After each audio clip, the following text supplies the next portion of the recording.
नमस्कार, स्वागत है आप सभी का कमोडिटी सुपरफास्ट में। आपके साथ मैं हूं नेहा आनंद और बतौर एक्सपर्ट आज हमारे साथ एलकेपी सिक्योरिटीज के जतिन त्रिवेदी शो में शामिल हो चुके हैं। जतिन, गुड आफ्टरनून, बहुत स्वागत है। एकाएक हमने 1 घंटे के टाइम फ्रेम में देखा कि पूरे कमोडिटी मार्केट में जो लाल रंग है वो गहरा गया, मतलब गिरावट और गहराती हुई दिखाई दी है, पर्टिकुलरली मेटल्स और सोने चांदी में। अब सोने चांदी से ही शुरुआत करते हैं क्योंकि सोना 300 रुपए टूटता हुआ दिखाई दिया है, चांदी में 400 साढ़े 400 रुपए का करेक्शन आया है। तो एक एक करके जरा बताइए कि अब और गिरावट का वेट करना है या फिर यहाँ से कुछ एक्यूमुलेशन कर सकते हैं। Good afternoon. देखिए, जिस तरह से आज फर्स्ट हाफ में और पहले 6 घंटे में जो सेलिंग आ गई है, मुझे लग रहा है हम इंट्राडे के हिसाब से देखने जाएंगे और थोड़ा सा अपॉर्चुनिटी बाइंग का यहाँ पे जरूर बन जाता है। हालांकि इस हफ्ते के अंदर जो है वो अपॉर्चुनिटी बाइंग साइड की थोड़ी सी कम लग रही है और सेलिंग जो है वो ज्यादा रहेगी, क्योंकि सीपीआई डेटा के पीछे जो अब ये अनुमान है कि थोड़ा सा बढ़ के आ सकता है, उसके पीछे मुझे लग रहा है डॉलर इंडेक्स को सपोर्ट मिलते हुए देखने मिलेगा और गोल्ड और सिल्वर के ऊपर थोड़ा सा ये हावी होगा। तो सेल ऑन राइज की स्ट्रैटेजी जो फेवरेबल रहेगी, लेकिन क्योंकि ऑलरेडी हम जो है वो एक सेल ऑफ के बाद हम ये डिस्कशन कर रहे हैं, तो मुझे लग रहा है यहाँ पर इंट्राडे सेकंड सेशन में मुझे लग रहा है थोड़ी सी बाइंग जो आपको देखने मिलनी चाहिए। जो सिर्फ इंट्राडे करते हैं उनके लिए लेवल्स रहेंगे 62,000 के नीचे स्टॉप लॉस रखकर करंट मार्केट प्राइस के आजू बाजू आप बाइंग करके चल सकते हो, और हायर साइड में 62,400 62,450 के टारगेट्स के लिए। लेकिन जो स्विंग ट्रेड लेते हैं और छोटी 100-200 पॉइंट की मूवमेंट को अवॉइड करके बड़ी मूवमेंट जो लोग ट्रेड्स करते हैं, उनके लिए एडवाइजेबल है कि हायर साइड के लेवल्स के लिए वेट कीजिए और वहां पर सेलिंग का रुझान रखिए। इंट्राडे के लिए बाइंग कर सकते हैं सेकंड हाफ में। ओके, तो 2 तरह की स्ट्रैटेजी यहाँ पर दी है। आप चाहें तो करंट लेवल्स के पास खरीदारी कर सकते हैं। 62,000 का स्टॉप लॉस होगा, 62,450 तक का लेवल यहाँ दिख रहा है। अदरवाइज अगर आप यहाँ पर थोड़ा और इंतजार करना चाहते हैं, थोड़ी सी और अपसाइड दिखेगी, 62,200 के पास है, थोड़ा सा आप टिक मिले तो वहां पर आप शॉर्ट की रणनीति अपना सकते हैं। अच्छा जतिन, चांदी में क्या करना है? 450 रुपए तक का करेक्शन हमने यहाँ पर भी देखा है। इंटरनेशनल मार्केट में बड़ी मुश्किल से $23 होल्ड कर रहा है, यहाँ क्या करें? सेम व्यू पॉइंट रहेगा नया, क्योंकि जिस तरह से एक सेल ऑफ जो है वो फ्राइडे के दिन देखने मिला था, इवनिंग डेटा फ्लैश होने के बाद प्रॉफिट बुकिंग शुरू हो गई थी। दोनों तरफ के ट्रेड्स हुए थे फ्राइडे के दिन, नॉन फार्म पेरोल डेटा और अनएम्प्लॉयमेंट डेटा के बाद में। और इस हफ्ते जिस तरह से यूएस सीपीआई डेटा के ऊपर फोकस है और ग्लोबली भी काफी सारे देशों के सीपीआई नंबर्स आने वाले हैं, इंक्लूडिंग इंडिया के, शुक्रवार के दिन। तो फोकस पूरी की तरह से इंटरेस्ट रेट का जो रुझान किस तरह से रहेगा आगे चलते हुए, फेडरल रिजर्व को यहाँ पर पॉजिटिव नोट मिलेगा या नेगेटिव नोट मिलेगा सीपीआई डेटा के पीछे, उसके ऊपर पूरा फोकस है। तो ये जो प्रॉफिट बुकिंग चल रहा है उसके पीछे ही चल रहा है ये। और इंटर स्पेसिफिकली अगेन यहाँ पर बाइंग अपॉर्चुनिटी है, क्योंकि अच्छी खासी सेलिंग जो है मुझे लग रहा है टेक्निकल हो चुकी है। 71,700 के नीचे स्टॉप लॉस रखकर करंट मार्केट प्राइस के आजू बाजू बाय करके चलना है। हायर साइड पे 72,400 72,600 के टारगेट्स के लिए। और सेलिंग जो जोन है मेरा, जहाँ पर मैं एडवाइस करूंगा कि जिसको शॉर्ट पोजीशन इनिशिएट करनी है, वो रहेगा अराउंड 73,000 और 72,800 के बीच में। जब आपको ये प्राइस मिलता है तब शॉर्ट करना है, तो ये लेवल्स के लिए वेट कीजिए। डे ट्रेडर्स यहाँ पे अपॉर्चुनिटी ग्रैब कर सकते हैं बाइंग का, जिस तरह से मैंने बताया 71,700 के स्टॉप लॉस के साथ। तो मतलब दोनों तरफ के मौके मिलेंगे। खरीदारी की सोच रहे हैं तो करंट लेवल्स के पास एंट्री का अच्छा मौका है आपके लिए। 71,700 का स्टॉप लॉस, 72,600 तक दिख रहा है। लेकिन यहाँ पर आप चाहें तो जो रेजिस्टेंस पॉइंट बन रहा है, जो कि 73,000 के आसपास कुछ हेडविंड्स फेस करती हुई चांदी दिख रही है, 72,800 73,000, यहाँ पर सेल करके भी आप चल सकते हैं। तो ये आप पे निर्भर करता है, आपको एक ब्रॉडर रेंज में दोनों तरफ के मौके यहाँ बनते दिख रहे हैं। अच्छा, क्योंकि हम देख रहे हैं कि डॉलर इंडेक्स में रिकवरी एक थोड़ी दिक्कत की बात हो गई है, पर्टिकुलरली मेटल्स और बुलियन के लिए, तो यहाँ से dollar index where is it headed? क्योंकि ऑलरेडी हम देख चुके हैं कि जो पिछला हफ्ता था, यानी कि नए साल की का जो शुरुआती हफ्ता था, वो बहुत बेहतरीन परफॉर्मिंग वीक रहा है कई महीनों में डॉलर इंडेक्स के लिए। तो क्या यहीं तक है स्ट्रेंथ, क्योंकि 102.50 के पास हमें दिख रहा है, या और अभी बढ़ेगा? नया बढ़ने की चांसेस जो है वो बढ़ जाती है, क्योंकि फिलहाल तो थर्सडे तक कोई भी और नेगेटिव डेटा है नहीं डॉलर के लिए, क्योंकि सीपीआई डेटा जो एक्सपेक्टेड है वो थोड़ा बहुत हायर साइड पे एक्सपेक्टेशन है। तो उसी के चलते हुए बाइंग जो है वो यहाँ पर डॉलर इंडेक्स में बन जाती है, क्योंकि अन्य करेंसीज के जो डॉलर इंडेक्स बास्केट के अंदर है, वो थोड़ी बहुत यहाँ पे नरमी के साथ ट्रेड करते हुए देखने मिल सकती है। Euro, GBP, JPY, Canadian dollar etcetera. So dollar index को यहाँ पर सपोर्ट जो है वो प्राइमली मिल रहा है लेवल के हिसाब से 102.20 102.30 के आसपास। जब तक ये 102.20 के ऊपर ट्रेड कर रहा है, तब तक मैं ये मान के चल रहा हूँ कि डॉलर इंडेक्स 3 से 4 ऑडियो में कुछ हाँ, दिक्कत आ रही है, हम उसको सुधारने की कोशिश करेंगे। लेकिन जितना जतिन ने कहा उससे ये एक बात की क्लैरिटी मिल रही है कि 102.20 ये एक सपोर्ट साबित हो रहा है डॉलर इंडेक्स के लिए, और यहाँ से अब कुछ स्ट्रेंथ ही दिखेगी। जतिन, अगर आप मेरी आवाज़ सुन सकते हैं तो ज़रा अपनी बात पूरी करिए। टारगेट क्या दिख रहा है डॉलर इंडेक्स में, आपने बताया? जी नेहा। मुझे लग रहा है हायर साइड में डॉलर इंडेक्स जो है वो 103.20 और 103.50 ये लेवल्स के आसपास जा सकता है, अगर सीपीआई डेटा जो है वो हायर साइड पे एस्केलेशन होता है तो। लेकिन ऑन द फ्लिप साइड अगर सीपीआई डेटा कमज़ोर आता है, एक्सपेक्टेड लाइन से भी और कमज़ोर आता है, तो एक शार्प सेल ऑफ मिलेगा जो उसको सीधा 101.50 तक लेके जा सकता है। लेकिन क्योंकि हम एक्सपेक्टेड लाइन्स के आसपास ही नंबर्स को एक्सपेक्ट करते हैं जब भी सीपीआई डेटा आते हैं, तो इस हफ्ते चांसेस ब्राइटर हैं कि डॉलर इंडेक्स जो टुवर्ड्स 103, 103.50 के आसपास ज़रूर जा सकता है। वैसे भी देखा जाए, हमने नॉन फार्म पेरोल के आंकड़े देखे, वो उन्होंने हमें करेक्ट। थोड़ा सरप्राइज ही किया है। कहाँ 2.25 लाख यस, यस। की एक्सपेक्टेशन थी और हमने काफ़ी बड़ा नंबर आता हुआ देखा है, तो वो एक फैक्टर रहा है। तो ऑफकोर्स सीपीआई को लेकर यहाँ पर जो चांसेस हैं वो मार्केट एक्सपेक्टेशन के साथ जाने की संभावनाएं ज़्यादा प्रबल बनती हैं। अच्छा, अब मेटल्स में क्या करें, क्योंकि मेटल्स का भी केस बड़ा निराला सा है, खासतौर से कॉपर।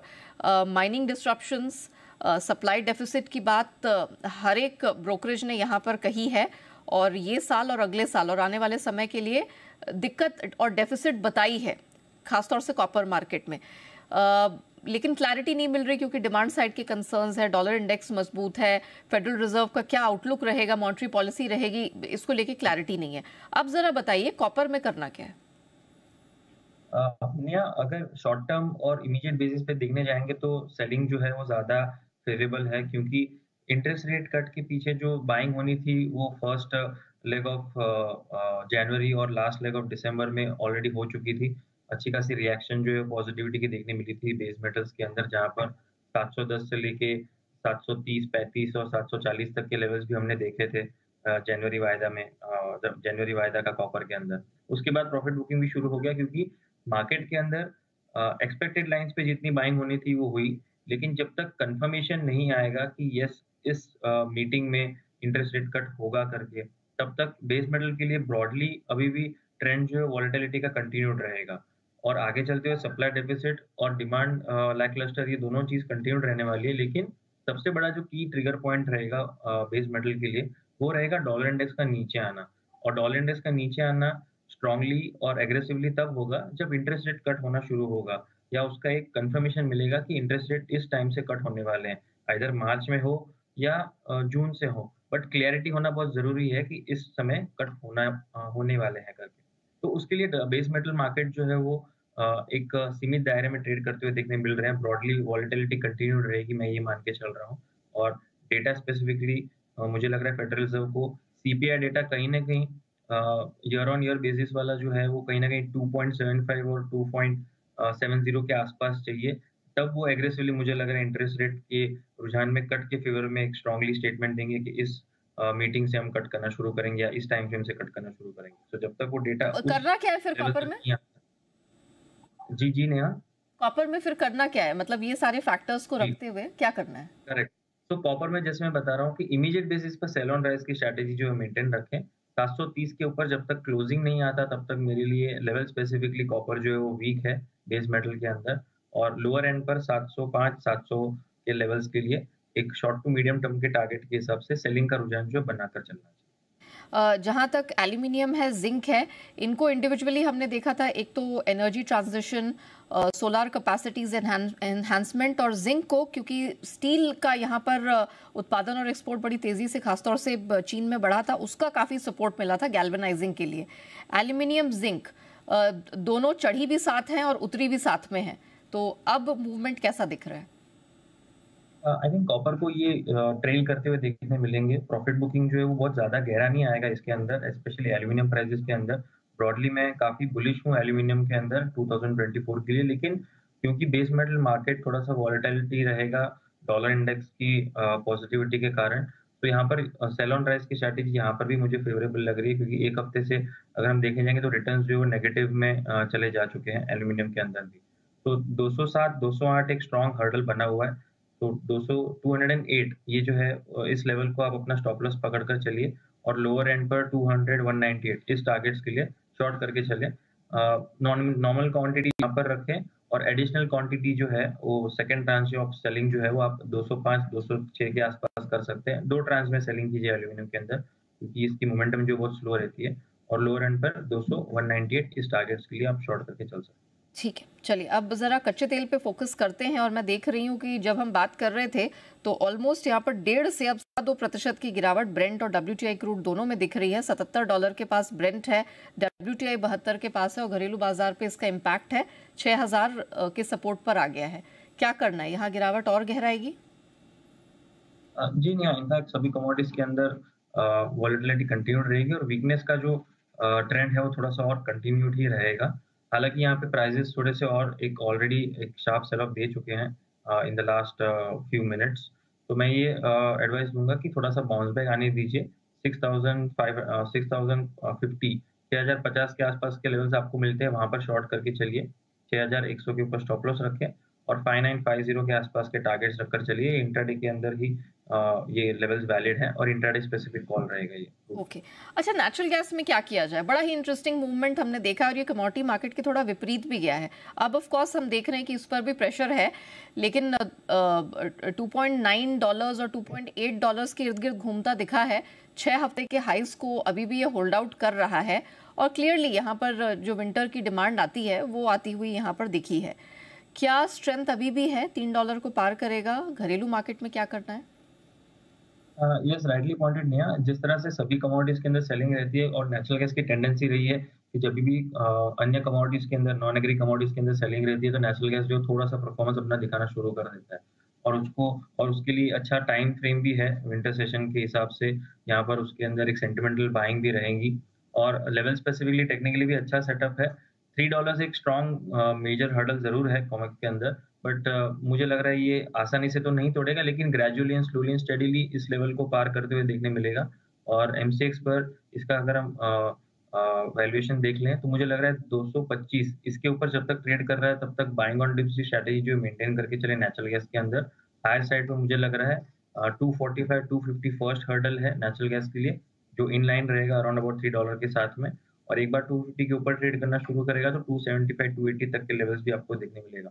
तो शॉर्ट टर्म मीडियम टर्म के हिसाब से नेचुरल गैस मुझे थोड़ा पॉजिटिव लग रहा है और बाइंग का रुझान जो है कंटिन्यूड रखें। लेकिन इंट्राडे स्पेसिफिक कॉल नहीं बनेगी इसके अंदर, क्योंकि वोलेटाइल काउंटर रहता है ये। तो 225 का एक स्ट्रॉन्ग सपोर्ट है जिसको आपको स्टॉप लॉस पकड़ के चलना है और हायर साइड पे 250 फर्स्ट टारगेट, 270, 280 आपका एक मीडियम टर्म टारगेट रहेगा। तो एकमात्र नेचुरल गैस ही है जिसमें थोड़ा सा कन्विक्शन खरीदारी का बन रहा है, कुछ स्ट्रेंथ का यहाँ बनता दिख रहा है। लेकिन 225 का स्टॉप लॉस जरूर ऑब्जर्व करें। जैसे जतिन ने कहा, 250 पार करने पर ही आपको 270 और उसके ऊपर के लेवल्स दिखेंगे, वरना बाकी जितनी भी कमोडिटीज हैं, सोना, चांदी, मेटल्स या कच्चा तेल, ये दायरे में दिखेंगे और बायस यहाँ पर नेगेटिविटी की तरफ ही है। तो प्रेशर थोड़ा यहाँ पर जारी रहेगा, एटलीस्ट इंट्राडे में तो रहेगा ही। धन्यवाद जतिन, हमारे साथ जुड़ने के लिए और पूरे कमोडिटी मार्केट पर अपनी राय दर्शकों के साथ साझा करने के लिए आपका बहुत बहुत धन्यवाद। कमोडिटी सुपरफास्ट में इतना ही, लेकिन बने रहिएगा जी बिजनेस के साथ। ब्रेक के उस पर आपके लिए लेकर आएंगे न्यूज़ लाइव। नमस्कार।